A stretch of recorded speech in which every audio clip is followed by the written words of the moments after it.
Je suis Manon, directrice du planning stratégique, associée de Pierre et Alix, les cofondateurs de l'agence, avec qui je collabore depuis maintenant près de 10 ans et avec qui j'ai fait mon tout premier stage dans le monde du branding. Mon rôle en tant que directrice du planning stratégique, c'est vraiment de faire grandir les hommes et les idées, que ce soit les idées de mon équipe ou celles de nos clients. On a mis en place une méthode qui est maïotique et donc naturellement collaborative. Maïotique parce que tout l'enjeu du travail stratégique, c'est vraiment de réussir à guider un client ou un collaborateur vers ce fameux saut créatif. Ce saut créatif qui permet de transformer une intuition, un produit, un service en une grande idée. Et dans cette quête de la grande idée, notre méthode, elle est aussi naturellement collaborative puisque on va vraiment aller à la rencontre du client, tenter de comprendre sa réalité, son écosystème, son histoire, les ambitions que l'entreprise souhaite réaliser et les convictions qu'elle souhaite apporter au monde. Et donc dans ce travail, on est évidemment amené à explorer et à découvrir plein de secteurs d'activité, plein de nouvelles sensibilités. C'est ce qui rend aussi notre travail passionnant. Vous l'aurez compris, l'approche de Bidandi est très humaine et sensible. Ça se ressent dans l'agencement de nos bureaux qui ont vraiment été pensés comme un appartement.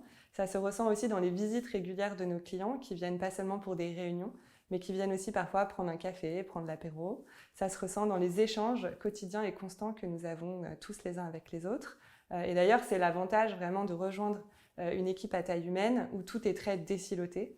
C'est que vraiment chacun va avoir une responsabilité, son autonomie et être amené à collaborer directement avec tout le monde à l'agence, que ce soit un stagiaire, un manager, un directeur, un fondateur. Voilà, il n'y a vraiment pas de hiérarchie classique. Et d'ailleurs, au planning stratégique, il n'y a pas une journée qui passe sans que les équipes stratégiques ou créatives ne travaillent ensemble. Cette porosité, cette proximité entre stratégie et création est vraiment spécifique à l'agence. C'est inscrit dans notre nom, le dandy, sensible au beau, convaincu que l'esthétique crée du sens. Et c'est aussi ce qui fait la spécificité du planning stratégique à l'agence, c'est-à-dire que c'est un planning qui est plutôt créatif.